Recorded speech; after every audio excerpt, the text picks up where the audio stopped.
Prepare to set fire to the index card of allowable opinion. Your daily dose of liberty education starts here. The Tom Woods Show. Hey everybody, Tom Woods here, episode 2420. I still can't believe I'm doing these after all that, but I am absolutely delighted. It's days like today that keep this job exciting. I'm so delighted to have an opportunity to speak to Larry Elder, whom you all know as radio host, author, political commentator, political candidate. And I, in particular, want to talk to him about a brand new book of his called As Goes California, My Mission to Rescue the Golden State and Save the Nation. There's no getting around, we have to talk about the potential threat of Gavin Newsom, and who better to do so than Larry Elder. So Larry, welcome to the show. Tom, thank you so much for having me. I appreciate it. You know, let me just get right to the heart of things. It's one thing to have your opponents say, you know, you made a mistake on page 127 of your book. It's quite another to have your opponents say, you are a betrayer of your own people. Right. How do you manage a wave of accusations like that? Well, I've been in this business now for about 40 years, and I've been called worse by worse.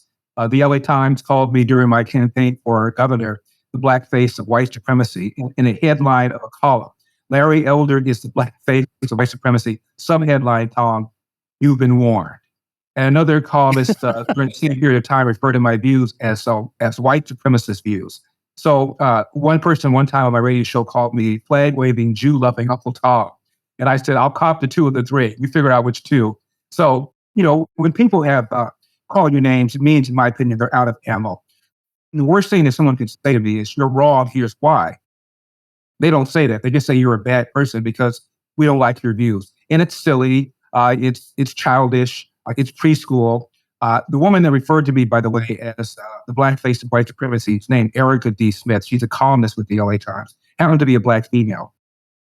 And when I finished my campaign for governor, I went back to fulfill my contract for radio. And I invited her on my show to explain to people why Larry Elder is the black face of white supremacy. And not too surprisingly, Tom, she refused to come on. Over the years, I've invited Jesse Jackson on my show over 100 times. He wouldn't come on. Al Sharpton over 100 times. He wouldn't come on. Maxine Waters wouldn't come on. Louis Farrakhan wouldn't come on. But one time, one so-called black leader did come on.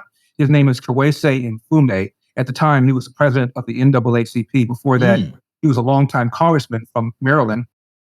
He's now back in Congress for Maryland. And first thing I said to him, Tom, was, as between the presence of white racism or the absence of black fathers, which poses a bigger threat to the black community? Without missing a beat, he said, the absence of black fathers. And that is the biggest problem facing the black community. So you can call me all the names you want. I care more about the black community, at least in terms of doing actual solutions than you do. All these people do is whine and grind and complain about how racist white people are and how racist America is, when it's been the only majority white country that's ever voted for and elected a black president. Black people are better off in America than they are anywhere else in the world, including all the countries of Africa. All we have to do is take advantage of the available opportunities that we have. And that's all I'm doing, is encouraging people to do that. And if that engenders hostility and hatred, so be it. It's just the price of the ticket. Your book has plenty of material on your background. I do want to get to that in a minute, but I'm asking these questions in rather a selfish order because these are things that concern me. And I'll say that one thing that concerned me as somebody who followed the COVID matter very closely, and I wrote about it every day in my email newsletter, it was extremely demoralizing. Now, let's leave Newsom out of the conversation till later, but it was extremely demoralizing to see somebody like Gretchen Whitmer get rewarded, that people who were, in effect, tortured by some of these governors completely unscientifically. If after all this, Florida has better all-cause mortality numbers than California, that's all the statistic you need to know. And then to observe them getting back in office. Now, you are not just a commentator, but a political candidate. You've been a political candidate a couple times. And as a political candidate, it's your job to be hopeful and optimistic. Explain to me how I should be hopeful and optimistic when Gretchen Whitmer gets reelected. Well, I'm not sure it's my job as a politician to be hopeful and optimistic. I think it's my job to tell the truth and to have policies that make people better off. By the way, I was just at a party yesterday, Tom, And I met a doctor whom I didn't know. He was a pathologist. And I asked him his opinion about how we handled the COVID crisis. And he said, do you really want to go there? And I said, yeah, I do. I didn't realize he knew who I was and knew that I did not agree with him. And he said, I feel very strongly about this. The COVID vaccine saved lives. I'm very angry about people who say otherwise. And I said, well, not too surprisingly, I feel differently. He said, well, you're not a pathologist. I said, no, and you're not an economist. And I said, there are trade-offs. And he said, well, I don't want to have this conversation anymore. It's when I ran for governor, I was called anti-vax. Now, Tom, I'd been vaccinated because my doctor told me that I should get vaccinated because of my age, because I've got so-called comorbidities. I have high blood pressure. I have a very rare blood disease. And for those reasons, he recommended that I get vaccinated. I followed his advice. In retrospect, I don't believe I would have followed his advice. But my point is, it should not have been mandated. There should not have been vaccine mandates, as there have been in California under Gavin Newsom, mask mandates, as there have been in California under Gavin Newsom. They certainly shouldn't have closed businesses, and they certainly shouldn't have closed schools. Our schools are right near the bottom of all 50 states in America. 75% of Black third graders can neither read nor do math at grade level. They lost 2 full years of in-school education, which will translate into earnings loss over the course of their lives. It was the most outrageous response to a pandemic, I think, in the history of the world. And when Gavin Newsom shut down the state, there was a specific date when you weren't supposed to go to work. Because I'm in media at the time, I was exempt. So I got in my car at the same time to go to work. And I thought, Tom, maybe there would be 50% less traffic, because I thought so many people would say, screw you, I'm going to work. You're not going to tell me what to do, that they would not have enough jails to fill the people who violated the mandate. And after a few days, they would repeal it. I was shocked. I got in my car, and you could have rolled a bowling ball down one of the busiest streets in LA and not hit anybody. I was shocked that so many people simply complied. I was blown away by that. I didn't realize that people were going to be that compliant, act like lemmings, and follow the advice given by somebody who, by the way, kept his own business in operation. Gavin Newsom had his own kids in school education, while laughing and yucking it up at that restaurant in Napa Valley called the French Laundry, with the very same people, Tom, who drafted the mandates. He was not wearing a mask. He was not engaging in social distancing. And they incurred a $12,000 wine tab at taxpayers' expense. Now, I don't know that much about wine, but I assure you he was not drinking Mad Dog 2020. So for all those reasons, I thought that the average person in California would say, the hell with you. You're not going to tell me what to do. You're not going to tell me I can't have a livelihood. A third of all restaurants in the state of California are now gone forever. And these are primarily the mom and poppers owned by Black and brown people, the people that the left purports to care about. Well, that is indeed where we find ourselves. And at the beginning of your book, you have a discussion with a couple of voters, let's say, who did, as you point out, did not vote for you. Right. But yet, as the conversation unfolds, it's quite clear they have exactly the same concerns you do. They're just as unhappy with the state of, with the condition of California. And in fact, anybody can see it's impossible to make ends meet in California. The homeless problem is overwhelming, and crime and everything. Everybody sees that, and yet they keep it. It looks like they're voting for more. But what you seem to be suggesting in that anecdote you shared, is that if they had a way of not voting for more, they would do it if it didn't involve having to vote for a Republican. Right. They've been indoctrinated into believing no matter how bad things are, Republicans are worse. I think now we're worse because of our position, a lot of Republicans' position on abortion, and skepticism about climate change. During the campaign, I was outspent almost 10-1, and Tom, commercial after commercial after commercial, hit piece after hit piece after hit piece, and they kept showing the same picture over and over again. At the time, I had one picture with Donald Trump, the two of us holding up our thumbs. And I saw that picture over and over and over again, even though Trump did not endorse me. The Trump people reached out, and I said, no, I want to make this California-centric. They're going to turn this into a referendum on Republicans in general. And if you endorse me, it'll make it easier for them to do so. And so every single commercial said this: stop the Republican takeover. Nobody said Gavin Newsom is doing a great job on crime. Crime is up in many instances, in many categories, while arrests are down because the police are demoralized. They never said Gavin Newsom is doing a great job on schools. I mentioned to you how bad the schools are. Didn't say Gavin Newsom is doing a great job on cost of living. The average price of a home in California is 175% above the national average. And that's because of the marriage between the Democrats and the environmentalists who don't want any kind of construction whatsoever. And they're able to stop construction, delay it, jack up the price. And as a result, we have 3 or 4 million fewer housing units than we otherwise should have. On a housing unit per capita basis, we are 49 out of 50 states. And people are leaving California for the first time in 170 years. The last 2-3 years, about 700,000 people have left California. They never said anything about that. They just said, stop the Republican takeover, and it worked. You mentioned the 2 people that I met at the beginning of the book. These were 2 ladies. They were 85 years old. What happened is I went to a restaurant. I got there a little earlier than my buddy did. So I'm sitting there for about 15 minutes. And I think they felt sorry for me, Tom. So they started talking to me. And I found out that they were 85 years old. They'd known each other since the 2nd grade. One of them was celebrating her 85th birthday. One called herself a human rights activist. One called herself a psychotherapist. And then about 10 minutes into the conversation, one of them said, wait a minute, I know you. You're that guy that ran for governor. You're that Larry Elder. Guess who we voted for? She had a big smile. I said, you didn't vote for me. She said, how do you know that? I said, let's see, we're on the west side of LA, which is very liberal. You're both Jewish, very liberal. One of you says you're a human rights activist. That's probably a very liberal profession. I said, it doesn't take Colombo to put that together. You didn't vote for me. And they admitted they had. And I said, how do you feel about crime? They both went nuts. They both knew people that had been mugged. How do you feel about the homeless problem? They told me it was outrageous that they lived near a homeless encampment.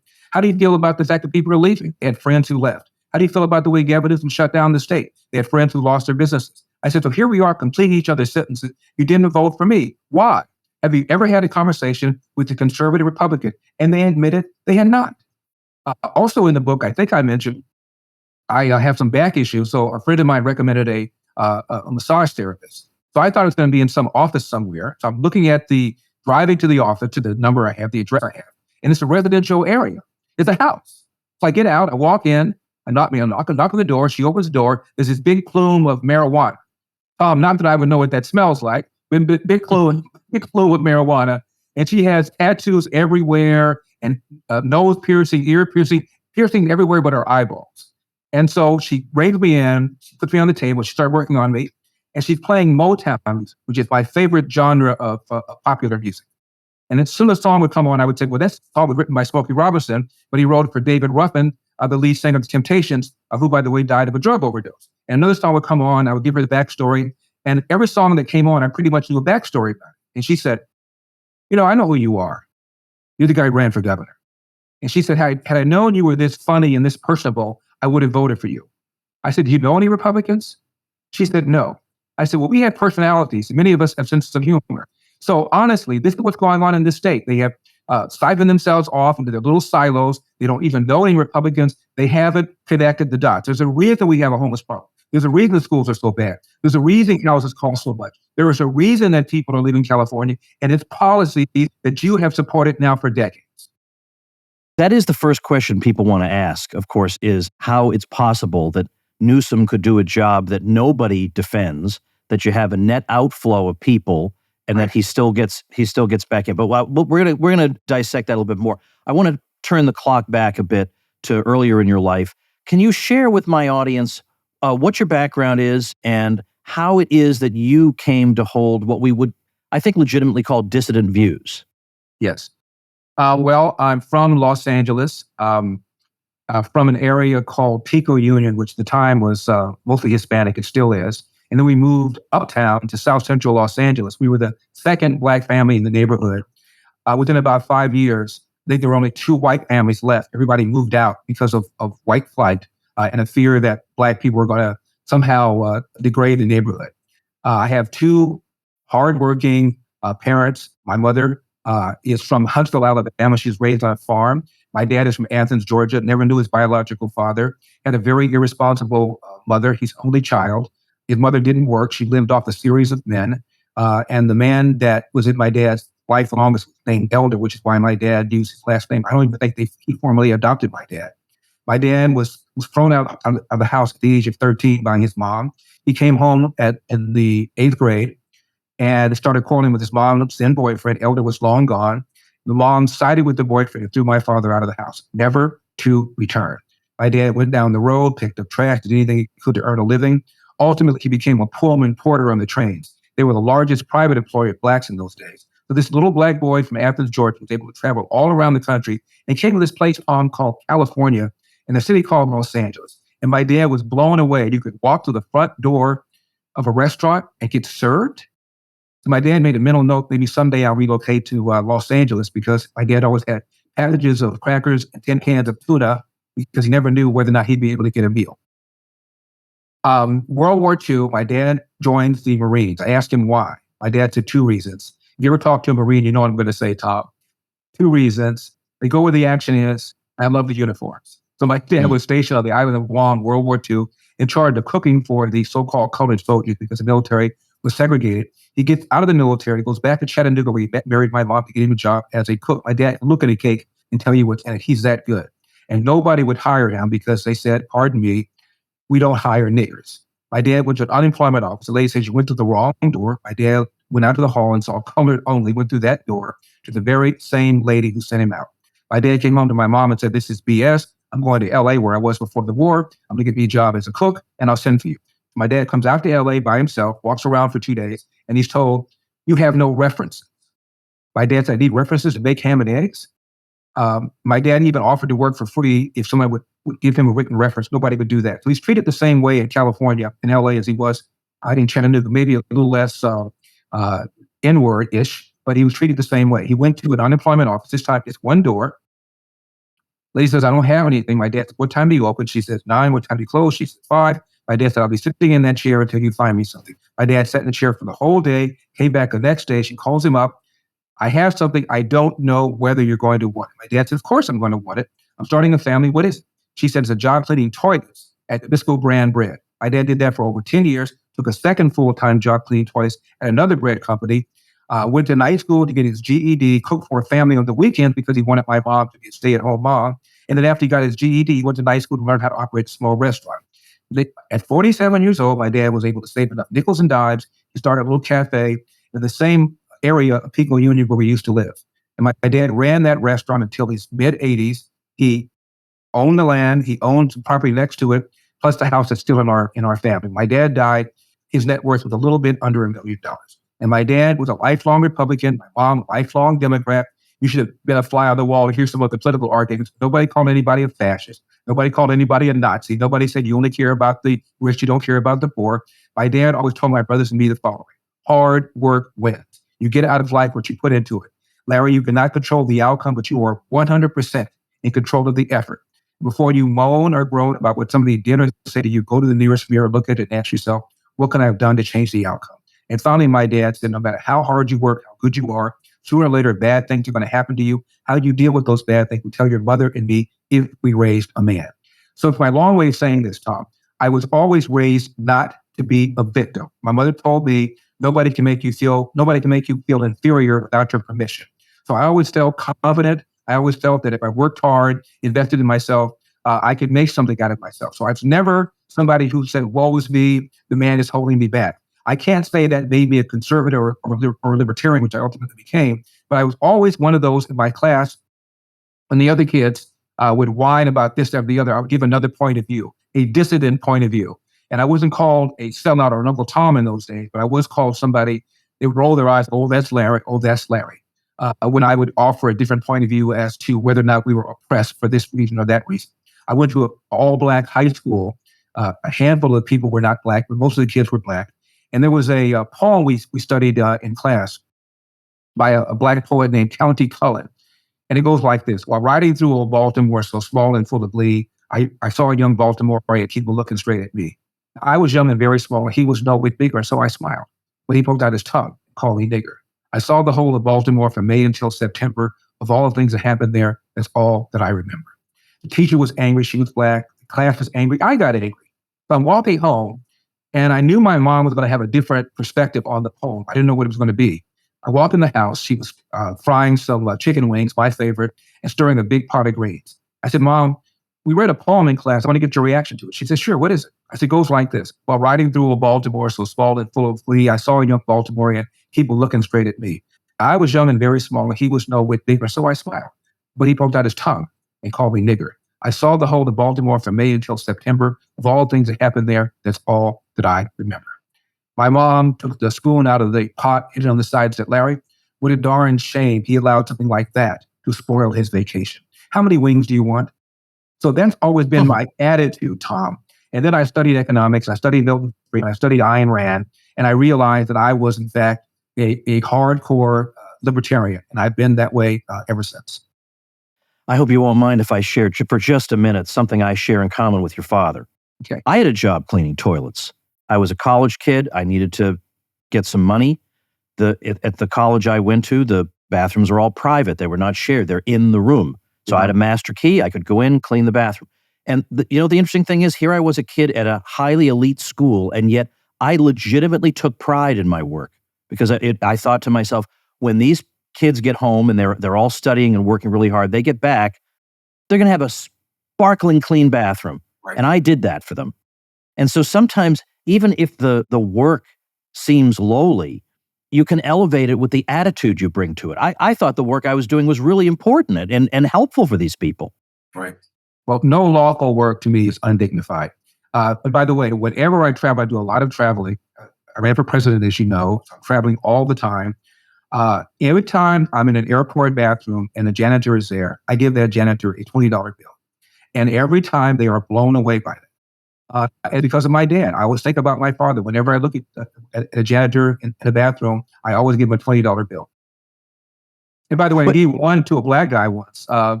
And the guy goes, "Thank you. I know you. You're Larry Elder."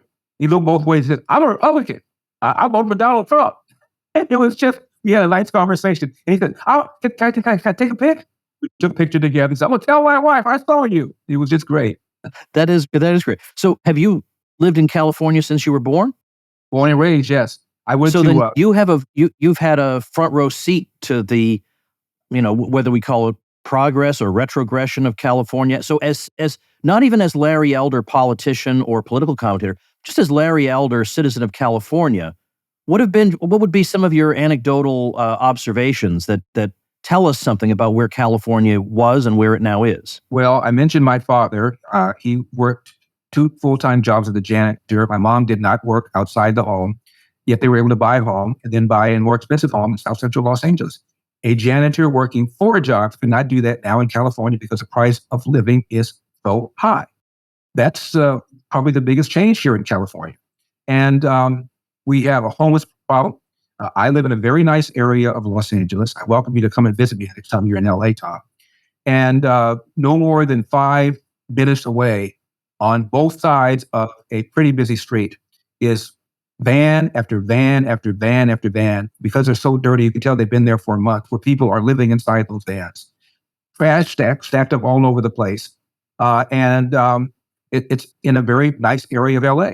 And you drive downtown and you find homeless encampments all over the place. That was never the case when I was growing up here. I used to go downtown because I like going downtown. I wouldn't go downtown now to hang out on a bet because so many homeless people there, hypodermic needles everywhere.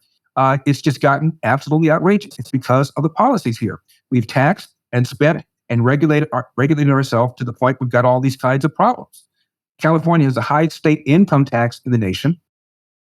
Its overall taxes put it at about the middle of the nation when you factor in real estate and sales taxes and those kinds of things. But the state income tax is the highest in the country. About maybe less than 1% of all the taxpayers account for half of all the state income taxes, and that's the largest source of revenue for California, the state income tax. So people like Elon Musk have left, Dave Rubin, Ben Shapiro have left, and they've taken their taxes with them. We have a $1.5 trillion unfunded pension liability because of the large number of government workers who've retired making 6-figure incomes. And then you turn around and you set up a board to tell owners of fast food restaurants what they should pay their fast food workers. And they just established that. And a fast food worker's salary has now gone from $15 an hour to almost $20 an hour, not because of fair markets or supply and demand, because of government edict. Why? Because the cost of living is so high. Why is the cost of living so high? Because of policies, bad policies. They passed a bad policy to address a bad policy that addressed another bad policy. And that's what's going on here in California. And that's why I wrote my book, As Goes California, as a warning to the rest of the country about what would happen to you if somebody like Gavin Newsom were to get power. And to tell people who leave California and go to places like Arizona and Texas and Florida and Colorado. Connect the dots. Understand why you left. There's a reason why you couldn't afford a house. And please don't go to these new places and vote for the same policies that caused you to leave California because you haven't connected the dots. Hey, everybody, let's take a minute to thank our sponsor, Persist SEO. If you are getting buried by your competition online, then build your brand, your reputation, and your lead flow with digital marketing by Persist SEO. If you are a small local business trying to compete against large companies in the service industry, then increase your visibility with Persist SEO. Or what if you have low or no leads coming in on a consistent basis? Well, then website search engine and conversion optimization can help move the needle to a more prosperous business model for you. Are you tired of cold calling and networking, meeting places getting shut down? Use your website as a lead generation engine. Or what if you're not showing up for your services in the search engines? Well, get found with Persist SEO's expert search engine optimization. All you have to do is call 770-580-3736 or visit them at ineedseo.help for a free website audit and consultation. That's 770-580-3736 or ineedseo.help. Last time I was in Los Angeles about a year ago, and I don't know Los Angeles very well, so I couldn't even tell you what area of the city I was in, but I do recall that walking around at night, let's just say I encountered a great many what we might call lost souls wandering around, just lost souls. And as again, I don't mean to presume that being a politician, you have to do certain things, but politicians are expected to offer quote unquote solutions. And the thing is, on the left, there is this general thought that, oh, well, maybe the institutions of our society need to be reformed. There's always some neat little package solution. Whereas the Russell Kirk conservative movement thinks, well, the human condition is tragic and some things can't be solved. No politician can say that. You have to have some quote unquote solution. Is there a solution to those lost souls I was seeing? I think so. I think you could certainly make things better. For example, in California is 6.5% Black. Tom, believe it or not, 40% of the homeless is Black. Now, where is that? It goes back to the breakdown of the family. 70% of Black kids enter the world without a father in the home, married to the mother, up from 25% back in 1965. 25% of white kids now enter the world without a father married to the mother, up from around 8% back in 1965. Now, what happened in 65? As you know, Lyndon Johnson launched a so-called war on poverty. And since then, we have incentivized women to marry the government and incentivized men to abandon their financial and moral responsibility. And the stats are clear. If you're raised without a father, you're 5 times more likely to be poor and commit crime, 9 times more likely to drop out of school, and 20 times more likely to end up in jail. The number one cause of preventable death for a young Black man aged 19 and under is homicide, almost always at the hands of another 19-year-old Black male and under. The number one cause of preventable death for a 19-year-old male, 19 and under, is accidents, like car accidents or drownings or drug overdoses. And this is because of the lack of fathers in the home. I told this to Donald Trump 2 weeks ago.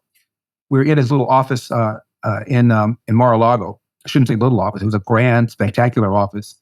And I told him that a Black male aged 10 to 43 is 13 times more likely to be murdered than a white male, same demo. He was shocked. He asked me for a source. I said, the Centers for Disease Control. Have you heard of them? And he started laughing. So that's one of the problems here, the breakdown of the family.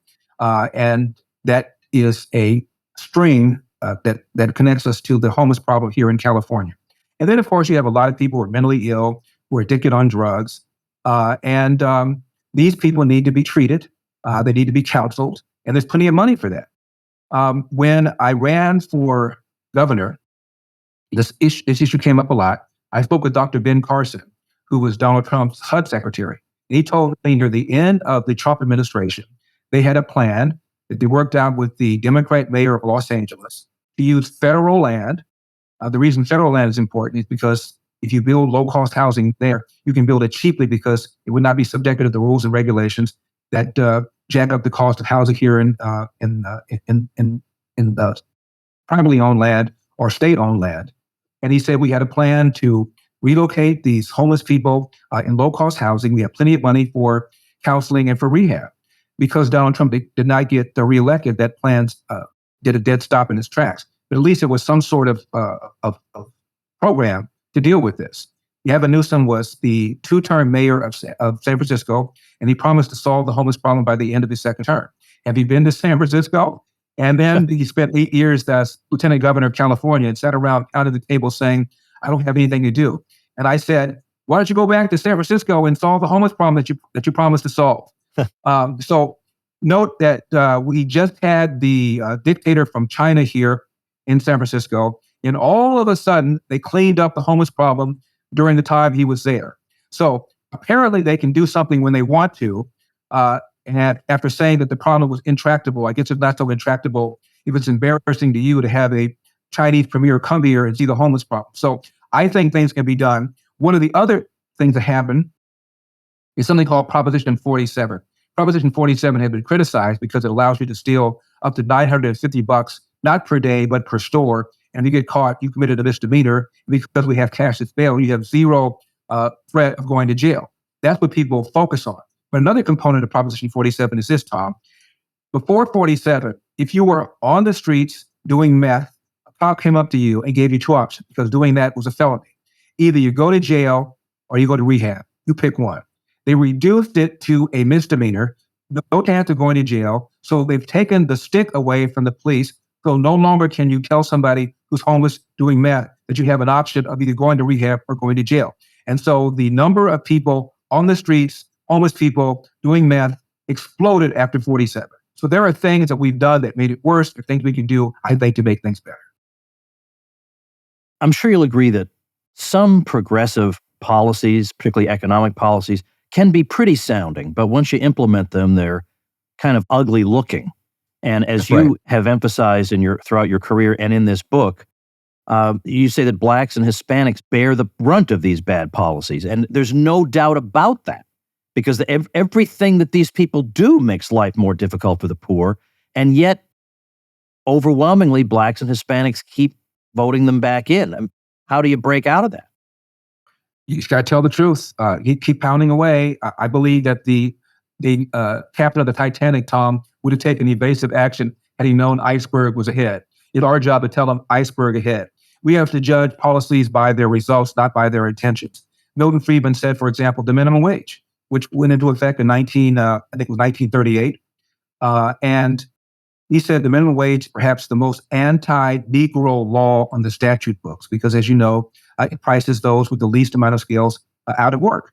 Before the minimum wage really kicked in, a Black teenager was more likely to have a job than a white teenager. In fact, a Black teenager among Black adults and white adults and Black teens and white teens, of those four categories, a Black teenager was more likely to have a job than those other categories. Now they're least likely to have a job in those other categories because if you're somebody, you got to pay somebody $15 an hour, and this person does not have the skill level to warrant that, he's not going to have a job. So you price the whole category of people out of work, all because of these beautiful sounding kinds of policies. I know you've written a lot about the housing meltdown that happened in 2007, 2008. That was, I call it an affirmative action recession. Why? Because of studies that the government bought into that suggest that lenders were not lending to creditworthy Black and brown borrowers because of racism. So what happened is, through carrot and stick, they put pressure on banks to lower their lending standards. So a bunch of people who could just fog up a mirror got loans. A large number of them were Black and brown, who otherwise would have been perfectly happy and better off renting, got homes. Recession came along. Recessions come and go. We haven't been able to figure out how to repeal recessions. And the people that were at least able to hold their homes lost their homes. So between 2010 and 2013, Black net worth fell by almost a third, while white net worth during that recession pretty much flatlined, because a whole bunch of Black people had homes. They lost everything, including the money they put into the homes after they bought them, all because of this false notion that they were denied buying a home because of racism.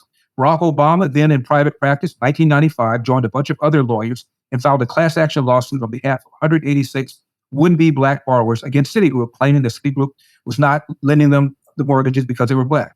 Citigroup said, okay, to hell with it, take the mortgages. Gave them all mortgages. Fast forward, the Daily Caller looked at what happened to all these people. Virtually every single one of them lost the homes. Several of them went into bankruptcy. One even said, I'm paraphrasing, if you really can't afford a loan, maybe the bank shouldn't give you the loan. Well, duh. It turns out the banks were turning them down because they were not creditworthy. Their job is to make money. They make money by lending money. Why would they not want to lend money to somebody who's creditworthy? So the whole notion that Black people were not getting homes because of racism is the basis for which all these lending standards were changed. And that is why we had this great recession, 2007, 2008. So all these policies that people on the left are pushing and pushing and pushing, they help Black people, are hurting them more. And the schools are another example of that. We have these government schools, K through 12, urban America, 13 public high schools in Baltimore, Tom, I kid you not, 13, 0% of the kids can do math at grade level. They're all located in the inner city. Chicago, 52 government schools, 0% of the kids can do math at grade level, all located in the inner city. Yet the Democrats have the nerve to deny school choice to inner city kids, while their own children, whether it's children of Gavin Newsom or Barack Obama or Joe Biden, put their own kids in private schools. It is an absolute outrage what government schools have done to the inner city, and that the Democrats are not providing inner city kids an option to go to a different kind of school. All right, now let's get to the $1 million question here, because you of course have quite a bit of material in the book about Gavin Newsom and your race against him. Now, this is the kind of thing, if it were me, this is all I'd want to talk about, and I'd want to correct everybody's misconceptions. And because here you had Gavin Newsom, who, even though California is a heavily Democratic state, there was nevertheless plenty of frustration with him. So I think people who live in, if you'll forgive my putting it this way, normal states thought that meant that it should be no problem at all to get rid of him. I think, like, for example, I think even Joe Biden, as bad as he is and incompetent as he is, the thing is, he commands at least 40% of the vote. The Democrats seem to there are 40% of Americans who are just happy to be walked all over. And I can't explain it. It just seems to be a brute fact. And so I think people thought it was easier than it actually was. But then also you came along, you took on the job, you came very close, but were not successful. So then everybody's going to blame you. Or the Democrats or the media say, well, they blew the recall or whatever. And I know you have a million different things that you could say, but if you had like a 2-minute elevator pitch for what do you think went wrong? Was there anything you could have done differently or would have done differently looking at it again? Or was the deck just stacked against you in one way or another? Well, I don't know if I can do it in 2 minutes, but I'll try. Oh, it'll take all the time you want. I don't care. The answer is the deck was stacked against me. Registered Republicans are outnumbered by non-registered Republicans 3-1. I had to be dragged into running for in this recall election. I never run for anything before. I always felt that we haven't elected a Republican statewide in California in almost 20 years. And here's what I thought. The reason for the recall is because of what I said earlier. Gavin Newsom was at that restaurant called the French Laundry, yucking it up with the people that drafted the mandates, not abiding by the very mandates he was putting down the throats of everybody else. So people were angry about it. They thought it was hypocritical. And that's what drove the recall. And I always felt, observing this thing before I got into the race, what'll happen is Gavin Newsom is going to apologize effusively for that. And then pretty soon the anger would dissipate. That's what I thought would happen. And that's exactly what he did. He apologized. And so after a while, the same Californians that voted for him because he's pro-choice, because he's attacks the rich, because he attacks the police, because he attacks spend, regulate kind of person, pro-union person, pro-teachers union person, those kinds of voters did not suddenly rethink their assumptions of all those other issues. They were just angry that this guy sat up there and imposed these regulations that he wasn't abiding by himself. And after he apologized for it, much of the anger dissipated. The other thing that happened is in the first time we had a recall back in 2003, when Arnold Schwarzenegger became governor. This is a little in the weeds. One of those it's a two-step deal. The first part of the ballot is, do you want this man recalled? And if 50% plus one says yes, whoever gets the most votes on the replacement ballot becomes governor. So a replacement candidate could conceivably become governor of California with as little as 25% of total votes cast. That's what happened in 2003 when Arnold Schwarzenegger won. One thing that happened in that recall that didn't happen in mine is that the Democrat lieutenant governor ran as a replacement candidate. That was a huge factor because it siphoned away a lot of the votes and made a lot of people more likely to vote for the recall. In this time, the lieutenant governor, a Democrat, did not run on the replacement ballot. A prominent Democrat did not run at all. The former two-term mayor of Los Angeles, Antonio Villaraigosa, the Democrat, made noises about running in the replacement side. That would have also had the same effect as the lieutenant governor did in the earlier recall effort. He was talked out of it. My understanding is he was offered some sort of position if he did not enter the race, and he did not. So there wasn't a prominent Democrat on the replacement side as it was the first time we had a successful recall. So that also hurt me. I got outspent almost 10-1. Joe Biden came in and said Larry Elder is the closest thing to a Donald Trump clone as I've ever seen. Kamala Harris cut a commercial for him. Bernie Sanders did. Elizabeth Warren did. Barack Obama did. They all said the same thing. Stop the Republican takeover. Nobody said Gavin Newsom is doing a great job on crime, on homelessness, on schools, on cost of living, on keeping people in California instead of people leaving California. They all said the same thing. Stop Republican takeover. And when you have a newspaper, the most prominent newspaper of the LA Times, opposing the recall, supporting Gavin Newsom, and one of their columnists referring to me as the black face of white supremacy, and the other arguably most influential newspaper, the Sacramento Bee, that covers Sacramento, they opposed the recall and supported Gavin Newsom. So this is what I was up against. So I think the deck was stacked against me from the very beginning. But so many people that I respect wanted me to run. My pastor named Jack Hibbs of the Calvary Chapel Church in Chino Hills, Dennis Prager, without whom I wouldn't be on the radio, wanted me to run. Another prominent guy named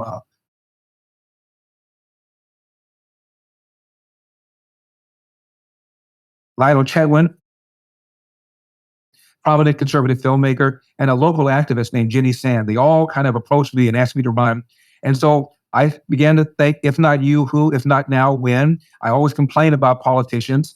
It's easier to complain. It's much harder to get in the game and try to make things better. So I thought that I had a moral, a religious, and a patriotic duty to do this. That's why I did it. But I never would have bet my mortgage that I was going to win the race. I always knew it was going to be uphill. I finished number one out of the 46 replacement candidates. I got 3.5 million votes. I got 49% of the replacement vote. The next highest person got 9%. I raised $27 million in 8 weeks. Of the 58 counties in California on the replacement side, I carried 57, 58. The only one I lost was San Francisco, and I lost that by 149 votes. The state GOP did not support me, did not endorse me, did not give me a dime. The national GOP did not endorse me, did not give me a dime. The state wanted this guy named Kevin Faulkner, who's a two-term mayor of San Diego. I carried San Diego County on the replacement side by 30 points. I thought at some point, once it was obvious that the grassroots wanted me because I was drawing Trump-like size crowds, according to the security details. They kept telling me the crowds you were drawing were at the same level, if not higher, than the kind of crowds Trump drew when he came out to California. I thought once the GOP, state, and federal saw that, they would at least give me verbal support. They gave me neither. Kevin McCarthy, who is the dean of the House members here in California, Republican side, told the people to stay out of the race unless they were going to endorse Kevin Faulkner. So only two of them broke that pledge, a guy named Doug LaMalfa, who's a Republican in the Sacramento area, and Michelle Steele, who's a congresswoman in the Orange County area. They both broke ranks, and they publicly supported me. Outside of that, the other 10 or so California Republicans did not endorse me. Darrell Issa allowed me to take pictures with him and post them, but he did not make a formal endorsement of me. Only two did. So I didn't get any real support from the state GOP or from the national GOP, on top of the fact that we're outnumbered 3-1, and I got outspent 10-1. Aside from that, it was a level playing field. Do you have any regrets about it? I mean, you still got the word out. I mean, you still reached a lot of people with a lot of important information. I most certainly did. And right now, Gavin Newsom's poll numbers are the worst of his career.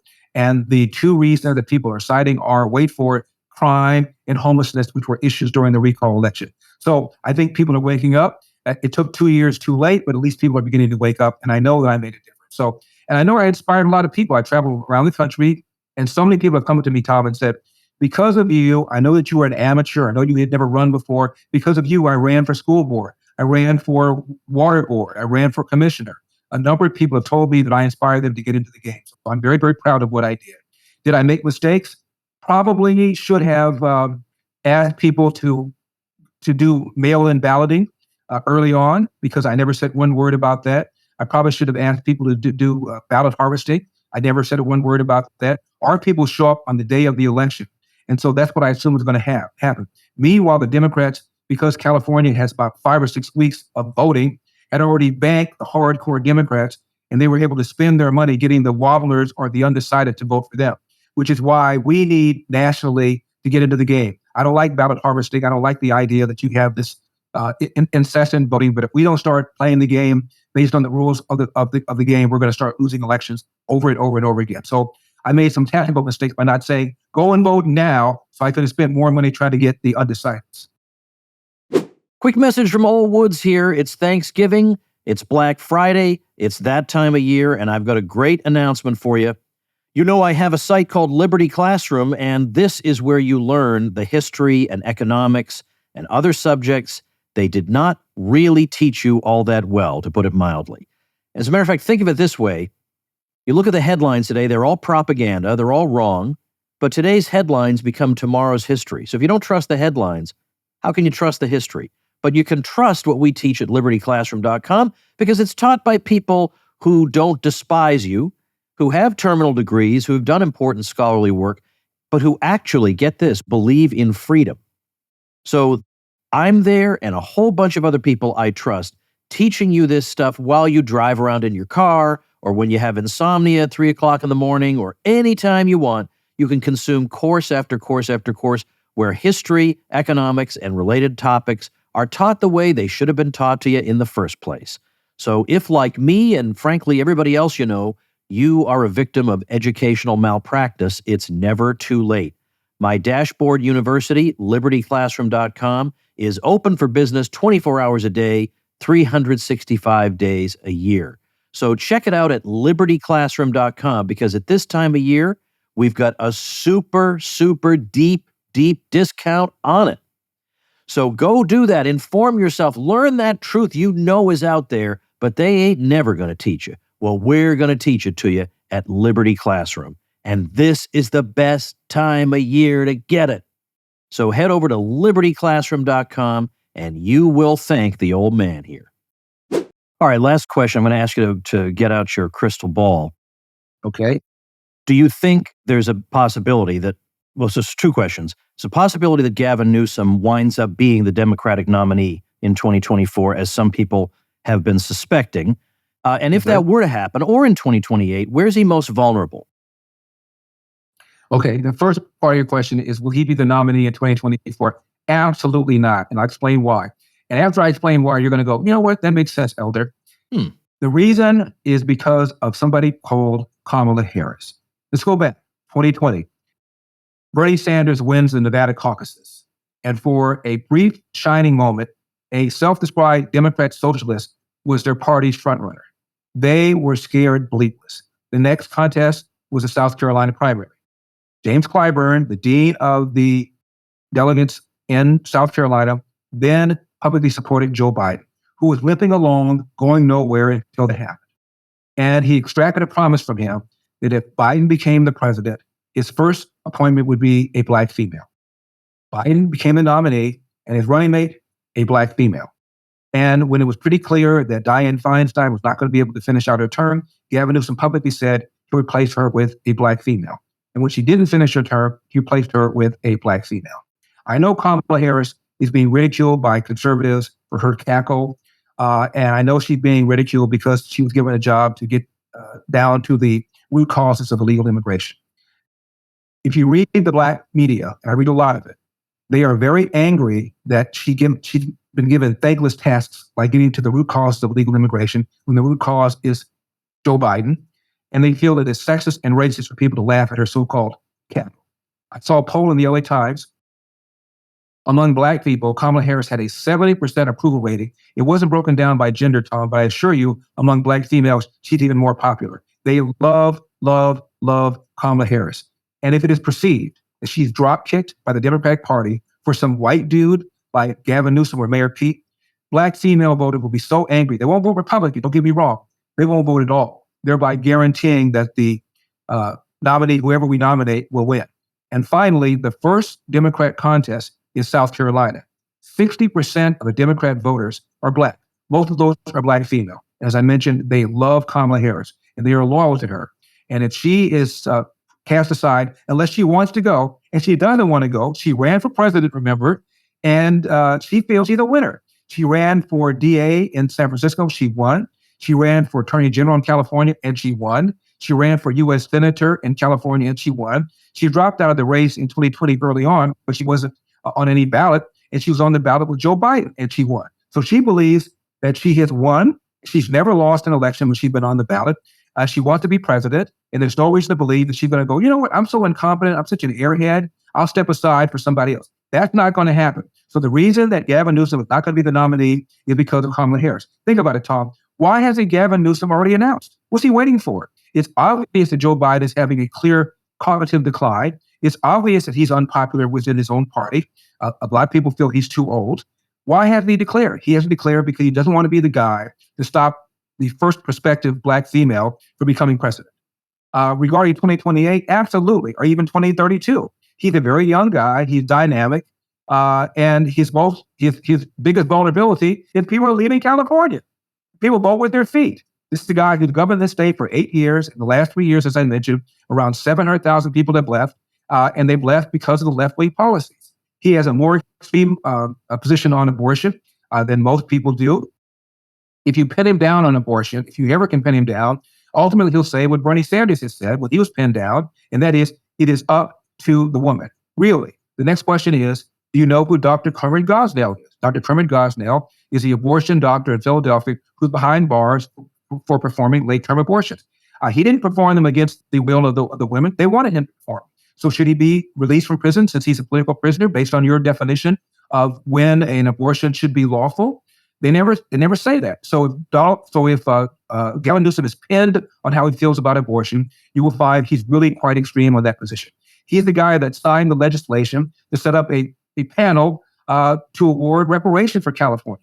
80% of Americans are opposed to race-based reparations, and Gavin Newsom set up a panel for that. So you look at policy after policy after policy, and he's to the left of how most rational people are. He signed a bill that requires, not making this up, every publicly held corporation in California above a certain amount of revenue has to have at least one member of the LGBTQIA+ on its board of directors. What is that? It's a violation of the 14th Amendment. Gavin Newsom supported that. And I can go down brain dead bill after brain dead bill or policy. He is more extreme on climate change than Joe Biden is. He has mandated outlawing the sale of new gas-powered cars by 2035, even though most people don't want them. And 2 days, by the way, after making that edict, he issued an energy alert telling the 2.9% of those who do own EVs in California not to charge them during peak hours because it taxes the state's energy grid. I kid you not. So once people realize what a left-wing loon this guy is, more left-wing than even Bernie Sanders, he would be toast. So I don't believe he's going to be the nominee, but it's certainly possible. He's handsome. He's charismatic. Women like him. He's got that Kennedy kind of thing to him. I don't know. I look at the policies, and I think if people take a look at his policies, he won't be the nominee. If he is a nominee, he'll be defeated. Well, as you said, that makes sense, Elder. I'll take that. I accept that.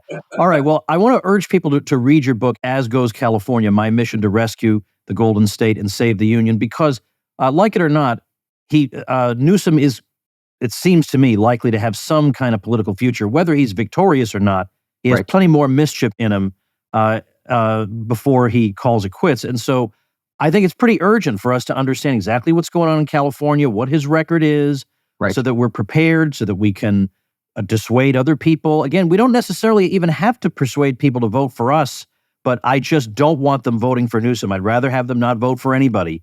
I mean, I have people from California telling me, I don't like Trump, I don't like this one, I don't like that one, but I will vote for anybody rather than Gavin Newsom because I just believe him to be actually evil, not just a guy whose policies have unintended consequences. It's not that.